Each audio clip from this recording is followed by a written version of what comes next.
अब हम देखते हैं forms of power sharing. Actually forms power sharing के बहुत सारे फॉर्म्स वर्तमान में हमें देखने को मिलते हैं, लेकिन यदि बात करें इतिहास की तो the idea of power sharing has emerged in options to nation of individual political power. Means before we already know कि जो पावर है एक ही हाथ में कंसंट्रेट होता था, specially in monarchy system. Judiciary का पावर भी किंग के हाथ में, लेजिस्लेचर का पावर भी किंग के हाथ में, और एग्जीक्यूटिव का पावर भी किंग के हाथ में। नियम क्या बनेगा क्या नहीं बनेगा किंग डिसाइड करते थे, कैसे इम्प्लीमेंट होगा किंग डिसाइड करते थे, और रूल सही है गलत है ये भी किंग ही डिसाइड करते थे।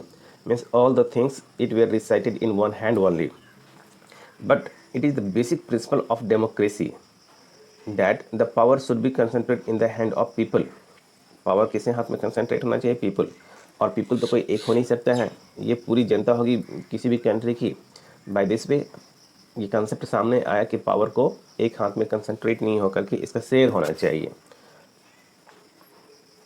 पावर को ना तो एक व्यक्ति के हाथ में कंसंट्रेट होना चाहिए, ना ही एक ग्रुप के हाथ में। पावर जो है इंस्टीट्यूट के माध्यम से लोगों के द्वारा बनाए जाने चाहिए। इस प्रकार से in modern democracy we can see several types of many forms of power sharing। तो आपका क्वेश्चन नंबर 1 यदि हम देखें तो यहाँ ये देखते हैं, what are the different forms of power sharing in modern democracy, give an example of each of these. तो आपकी बुक में 4 फॉर्म्स दे रखे हैं, और यदि पूछा जाए कितने फॉर्म्स हैं तो it you can say there are many forms but only 4 it is given in our chapter. Okay, now we discuss these forms one by one. तो पहला पावर का फॉर्म है, power is shared among the different organs of the government, जिसको कि horizontal distribution system भी कहते हैं। आइए हम स्लाइड ओपन करते हैं। The first one is power is shared among different organs of the government. जैसे कि हम जानते हैं कि गवर्नमेंट के 3 ऑर्गन्स होते हैं, लेजिस्लेचर, एग्जीक्यूटिव और जुडिशरी। ये 3 ऑर्गन्स हैं गवर्नमेंट के। और हॉरिजॉन्टल पावर शेयरिंग में ये ध्यान रखा जाता है कि जो पावर डिफरेंट लेवल पे शेयर किए जाते हैं सबों को एक समान से अधिकार दिए जाए।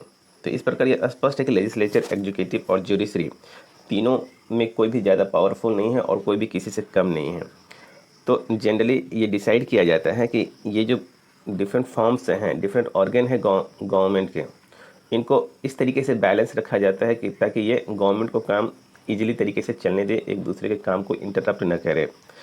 तो इस प्रकार देखते हैं कि इसमें each organs check the others. जो ये 3 ऑर्गन्स है एक दूसरे को बैलेंस रखती है, चेक करके रखती है, ना कोई ज़्यादा डेंजरस हो सकता है और नहीं ज़्यादा सुपर एक्टिव हो। इस प्रकार से तीनों जो ऑर्गन्स है एक दूसरे पे चेक एंड बैलेंस का कंट्रोल रखती है। This result a balance power among the various organs as it allows different organs of the government place at the same level to exercise different powers. ऐसा नहीं है कि लेजिस्लेचर जो चाहे वो लॉ बना दे और एग्जीक्यूटिव जो चाहे वो रूल को इम्प्लीमेंट करना स्टार्ट कर दे, ऐसा कुछ नहीं है। यदि हम बात करें डेमोक्रेटिक सिस्टम में, जनरली ये देखा जाता है कि जिस भी रिप्रेजेंटेटिव को हम इलेक्ट करके सेंड करते हैं या तो पार्लियामेंट में या लेजिस्लेचर हाउस में, तो ये रिप्रेजेंटेटिव एज लेजिस्लेचर वहाँ जाकर के रूल बनाने का काम करते हैं, चाहे वो किसी भी पॉलिटिकल पार्टी के हों। और एग्जीक्यूटिव का काम क्या होता है? एग्जीक्यूटिव का काम है जो रूल बने हुए हैं और कॉन्स्टिट्यूशन जो लिखा हुआ है उसी के अकॉर्डिंग गवर्नमेंट को रन करना। क्या काम करना है क्या नहीं करना है, पीपल का वेलफेयर कैसे होना है, ये डिसाइड करने का काम है एग्जीक्यूटिव का। जैसे आप मान लो रोड बनेगा नहीं बनेगा, इसका डिसीजन कौन लेगा? एग्जीक्यूटिव। लोगों के स्वास्थ्य पे कोई नेगेटिव इम्पैक्ट हो रहा है किसी भी रीजन से, तो डिसीजन कौन लेगा? Naturally executive. यदि मान लो कि इससे जुड़ी हुई कोई लॉ नहीं बनी हो तो लॉ बनाने का काम होगा लेजिस्लेचर का, और उसे इम्प्लीमेंट करने का काम फिर एग्जीक्यूटिव के पास ही होगा। जैसे अभी हम कोरोना काल के टाइम की बात करते हैं तो डिसीजन ले रही है गवर्नमेंट, चाहे वो सेंट्रल गवर्नमेंट हो या स्टेट गवर्नमेंट हो। एक्चुअली ये गवर्नमेंट में स्पेशली गवर्नमेंट का एग्जीक्यूटिव ऑर्गन जो है वो डिसीजन ले रहा है कि क्या करना है नहीं करना है, लेकिन सामान्य रूप से हम उसे गवर्नमेंट बोलते हैं, जबकि गवर्नमेंट का पार्ट ये तीनों हैं। और जुडिशरी क्या करती है? जुडिशरी को भले ही सेलेक्ट किया जाता है लेजिस्लेचर और एग्जीक्यूटिव के द्वारा, लेकिन जुडिशरी ये देखती है कि ये लेजिस्लेचर और एग्जीक्यूटिव सही से काम कर रहे हैं या नहीं कर रहे हैं, अकॉर्डिंग टू कॉन्स्टिट्यूशन उनका काम हो रहा है या नहीं हो रहा है, या फिर लेजिस्लेचर कोई लॉ बना रहा है तो वो कॉन्स्टिट्यूशन के अंदर ही बन रहा है या बियॉन्ड कॉन्स्टिट्यूशन जाके बना रहे हैं। यदि कॉन्स्टिट्यूशन के बियॉन्ड बना रहे हैं तो जुडिशरी जो है लेजिस्लेचर को बोलेगा कि आप इस लॉ को हटा दो। इस तरीके से जुडिशरी भी बैलेंस चेक एंड बैलेंस का काम करती है। और नेचुरली एग्जीक्यूटिव और लेजिस्लेचर मिलकर के जुडिशरी को सेलेक्ट करते हैं, तो जुडिशरी पे भी बैलेंस है, चेक है। इस प्रकार से तीनों जो ऑर्गन्स है एक दूसरे पे चेक एंड बैलेंस को इम्प्लीमेंट करते हैं, ध्यान रखते हैं। अब हम देखते हैं दूसरे फॉर्म्स को। Power can be shared among the government at different levels, means इसको हम वर्टिकल पावर शेयरिंग करते हैं। जैसे मान लो कि सबसे ऊपर में इसमें सेंट्रल गवर्नमेंट को रखते हैं, then state government, then local level government. अब लोकल लेवल गवर्नमेंट में म्यूनिसिपल कॉरपोरेशन भी आ जाता है और पंचायत भी आ जाते हैं। यदि टाउन है तो म्यूनिसिपल कॉरपोरेशन है और यदि विलेज है तो पंचायत है। तो ये सिस्टम इंडिया में भी है और ये सिस्टम बेल्जियम में भी देखा गया। यदि बात करें इसमें तो general government for the entire country as a central government in India. जैसे इंडिया में सेंट्रल गवर्नमेंट है, वैसे ही जो भी डेमोक्रेटिक कंट्री है जहाँ भी पावर शेयरिंग अच्छे से किया गया है वहाँ पे सबसे टॉप लेवल पे सेंट्रल गवर्नमेंट है। उसके बाद क्या है, उसके नीचे वाले लेवल पे जैसे अपने यहाँ स्टेट है, स्टेट को भी क्या किया गया है, कुछ लिमिटेड पावर दे दिया गया है उस, और वहाँ जो गवर्नमेंट फॉर्म होती है वो उस पावर को एंजॉय करती है। इंडिया में इसे स्टेट बोला जाता है, दूसरे कंट्री में प्रोविंस बोला जाता है। तो गवर्नमेंट एट प्रोविंस और state level, such a government is called federal government. जब जहाँ पे देखा जाता है कि पावर शेयर किया जाता है गवर्नमेंट के डिफरेंट ऑर्गन्स में, तो ऐसे गवर्नमेंट को बोला जाता है फेडरल गवर्नमेंट। नेचुरली इंडिया में भी इस तरीके की सिस्टम देखी जाती है कि जो भी गवर्नमेंट के पावर है सेंट्रल गवर्नमेंट में, स्टेट गवर्नमेंट में और लोकल लेवल गवर्नमेंट में शेयर किया गया है, इसलिए इंडिया को भी एक फेडरल कंट्री माना गया है। Now in India there are three levels of the government, so India is a federal country such as central government, state government and panchayat for village and municipality for cities. अब power sharing का तीसरा form देखते हैं। Power may also be shared among different social groups, just like if we take the example Belgium. In Belgium three major ethnic groups were there, Dutch, French and German. तो ये जो group जहाँ भी हैं वहाँ पे लोकल गवर्नमेंट के रूप में इन्हीं लिंग्विस्टिक ग्रुप से गवर्नमेंट का लोकल लेवल पे फॉर्मेशन किया जाता है। ऐसी ये फॉर्म्स इंडिया में नहीं है। इंडिया में लोकल लेवल गवर्नमेंट है लेकिन इसमें कम्युनिटी बेस्ड नहीं है, इसमें कोई भी आपको भागीदारी कर सकता है, किसी भी चाहे वो रिलीजन का हो या किसी भी ग्रुप का हो, इसमें कोई बाइफर्केशन नहीं है। लेकिन बेल्जियम में इस तरीके की बात देखी जाती है, वहाँ पे कम्युनिटी बेस्ड गवर्नमेंट है।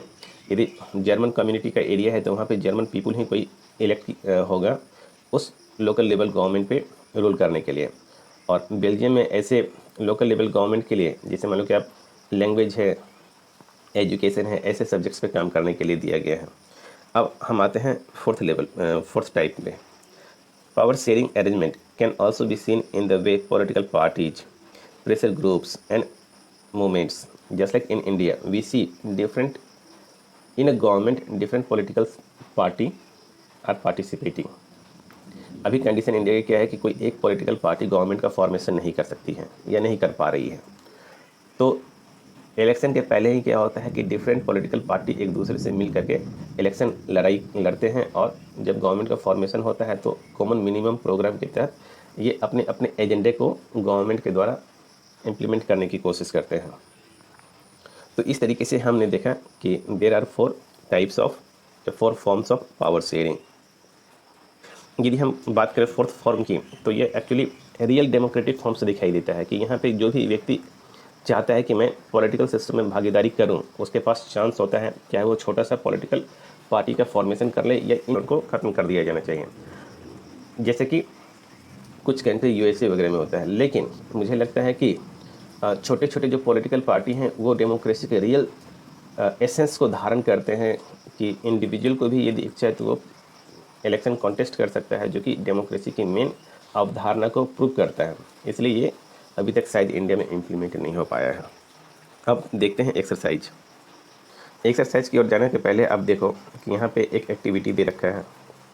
यहाँ कुछ एग्जाम्पल्स है पावर शेयरिंग की, और आपको बताना है कि यहाँ पे कौन सा form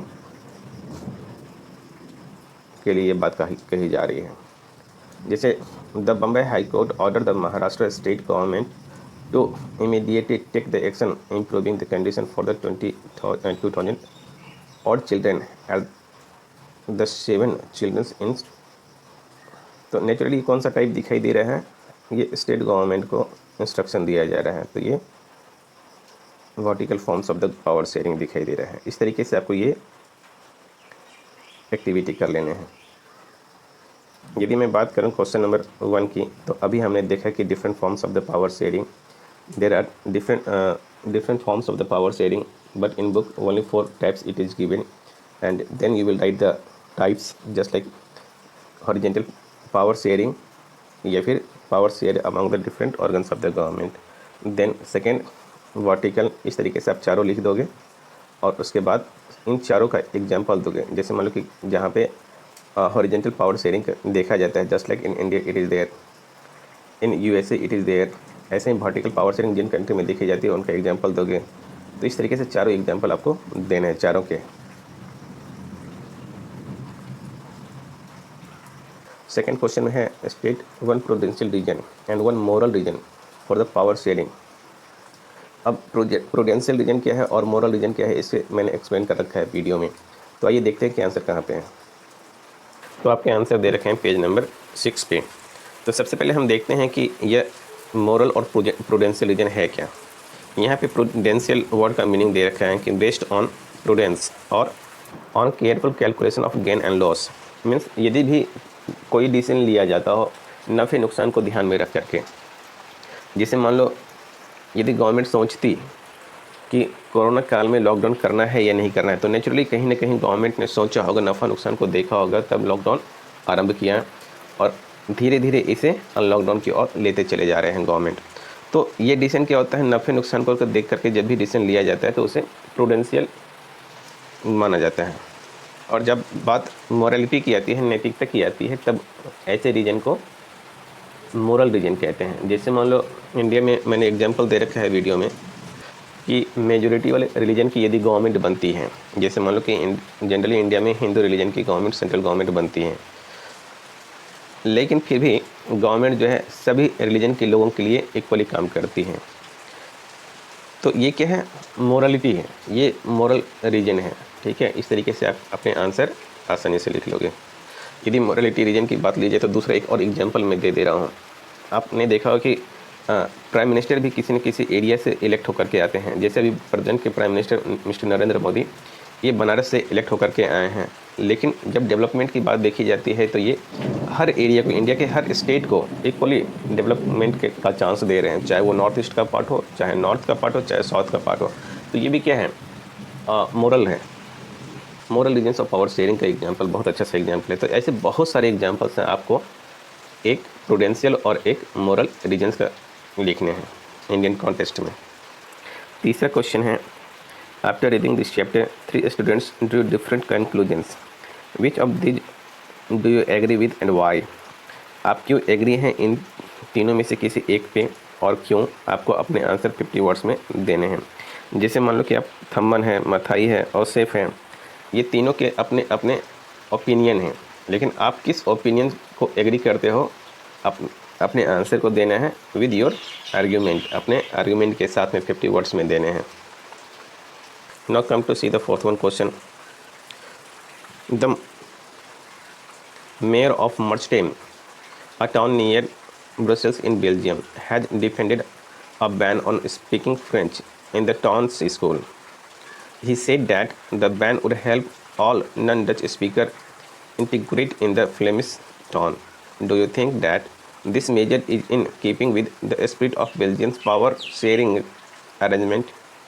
Give your reasons in 50 words. अर्थात आपको बताना है कि बेल्जियम में ब्रुसेल्स के निकट एक सिटी है मर्चटेम, यहाँ के मेयर ने अपने स्कूल में फ्रेंच बोलने वालों पर रोक लगाया और उसे सही बता रहे हैं। अब उनका मानना है कि जो डच भाषा नहीं बोलने वाले लोगों को फ्लेमिश शहर के लोगों से जुड़ने में मदद मिलेगी, मीन्स जो फ्रेंच हैं वो। क्या आपको लगता है कि यह फैसला बेल्जियम में जो साझेदारी हुई है उसके अकॉर्डिंग है? तो आपको अपने आंसर 50 वर्ड्स में अपने लिख। अब हम क्वेश्चन नंबर 5 को देखते हैं। Read the following passage and pick out one of the prudential reason of the power sharing offer in this. इस पैराग्राफ में प्रूडेंशियल रीजन जहाँ भी आपको दिखाई दे आपको अपने आंसर में लिखने, वही आपका आंसर है। जैसे मेरे अकॉर्डिंग देख लो, give power to panchayat is also a way to reduce corruption and increase administrative efficiency. ये मेरे अकॉर्डिंग एक सेंटेंस है। ऐसे ही आपको भी जो लगे कि ये सेंटेंस भी हो सकता है प्रूडेंशियल रीजन में, तो आप अपने आंसर में लिखोगे। Come to next one question, that is 6th। Different arguments are usually put forth in favour and against the power sharing. कौन से, इसमें बहुत सारे पॉइंट्स दे रखे हैं। पावर शेयरिंग के अकॉर्डिंग कौन सा है, मीन्स फेवर में कौन सा है, अगेंस्ट में कौन सा है। Then identify those which are in favour of power sharing. जो पावर शेयरिंग के फेवर में है उसको सेलेक्ट करना है और इस ऑप्शन के अकॉर्डिंग देखना है। तो reduce conflict among different communities. Naturally power sharing जो है कॉन्फ्लिक्ट को कम करता है, तो ये सही है। Decrease the possibility of arbitrariness. तो ये जो है पक्षपात के अंदेशे को कम करती है, आर्बिट्रेटनेस, तो ये भी सही है। इसके बाद डिले डिसीजन मेकिंग प्रोसेस, तो ये तो कुछ हद तक सही भी है और कभी कभी गलत हो सकता है। तो देखते हैं ऑप्शंस उसके according. Now come to the fourth one, accommodate diversity. तो डाइवर्सिटी को अपने आप में समेट के रखते हैं, ये भी बात सही है। Increase in stability and divisiveness, ये आपसी फूट को बढ़ावा देती है क्या? No. Then promote people's participation in government, yes. Undermines the unity of a country, देश की एकता को कमजोर करती है क्या? नो, बढ़ाती है। तो इस तरीके से आप देख लो, फर्स्ट ऑप्शन सही लग रहा है, सेकंड सही लग रहा है, थर्ड में कंफ्यूजन है, फोर्थ सही है और सिक्स्थ सही है। तो इस तरीके से आपका आंसर होगा ए, ऑप्शन ए करेक्ट है। अब चलते हैं नेक्स्ट क्वेश्चन पे, question number 7। Consider the following statement about power sharing arrangement in Belgium and Sri Lanka. Belgium और श्रीलंका को लेकर के जो स्टेटमेंट्स दे रखे हैं उसमें कौन सा सही कौन सा गलत है। तो in Belgium the Dutch speaking majority peoples try to impose their dominance over the minority French speaking people. ऐसा है क्या? नहीं, दोनों ने इक्वालिटी बेस्ड गवर्नमेंट बनाया है, इसलिए डोमिनेंस वाली बातें हैं। In Sri Lanka the policies of the government sought to ensure the dominance of the Sri Lankan speaking majority. तो ऐसा है क्या कि सरकार की नीतियाँ सिंगल भाषी बहुसंख्यक के प्रभुत्व को बनाए रखने का प्रयास करती हैं श्रीलंका में? तो yes. The Tamil in Sri Lankan demanded a federal government, ये भी सही है। The transformation of Belgium from unity government to a federal one prevent a possibility, ये भी सही है। तो आपके answer B C D, this one is correct. Question number 8 में देखते हैं, match list forms of power sharing with list second. Forms of the government, किस तरीके की गवर्नमेंट में कौन सा पावर शेयरिंग देखा जाता है और इनको मैच करना है। तो power sharing among different organs of the government, ये तो होता है हॉरिजेंटल पावर शेयरिंग में, लेकिन इस ऑप्शंस में सेपरेशन ऑफ पावर सही लग रहा है। Then power sharing among the governments at different level, ये तो फेडरल गवर्नमेंट में होगा। Power share by different social groups, community. Then power share by more than 2 political parties, ये कोलिजन गवर्नमेंट में। ये हो गया आपका question number 8। By this way we are moving on question number 9। Consider the following 2 statements on power sharing and select the answer using the codes given below. ये जो code दे रखे हैं ए और बी, इसके अकॉर्डिंग आपको आंसर देखने हैं। Power sharing is good for democracy, naturally democracy के लिए ऐसा अच्छा है क्योंकि डेमोक्रेसी में माना जाता है कि पावर जो है पीपल्स के हाथ में कंसंट्रेट होना चाहिए। It helps to reduce the possibility of conflict between social groups. तो नेचुरली पावर शेयरिंग जो है फॉर शॉर्ट पीरियड भले ही लगता है कि कॉन्फ्लिक्ट को बढ़ाता है, लेकिन लॉन्ग पीरियड में ये कॉन्फ्लिक्ट को कम ही करता है। तो दोनों स्टेटमेंट सही हैं, by this way D answer is correct. This is all about your power sharing. Thank you.